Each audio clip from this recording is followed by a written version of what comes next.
ഈശോ മിശിഹായ്ക്ക് സ്തുതിയായിരിക്കട്ടെ.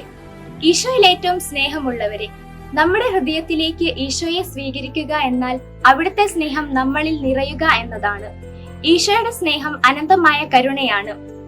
വിശുദ്ധ ഫൗസ്തീന പ്രാർത്ഥിക്കുന്നു, എന്റെ ഈശോയെ എന്റെ ഹൃദയം അങ്ങയുടെ സ്നേഹത്താൽ നിറയ്ക്കണമേ, അങ്ങനെ ഞാൻ അങ്ങയുടെ ജീവനുള്ള രൂപമായി മാറും. നമ്മൾ ഈ ക്രിസ്മസിന് ഈശോയെ സ്വീകരിക്കുമ്പോൾ നമ്മുടെ ഉള്ളിലെ വെറുപ്പും സ്വാർത്ഥതയും നീക്കി സ്നേഹത്തിന്റെയും കരുണയുടെയും ഒരു ജീവനുള്ള രൂപമായി മാറണം.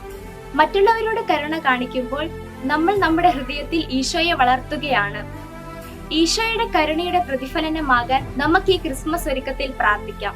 ഇന്നത്തെ സുഹൃത ജപം, എന്റെ ഈശോയെ എന്റെ ഹൃദയം അങ്ങയുടെ സ്നേഹത്താൽ നിറയ്ക്കണമേ.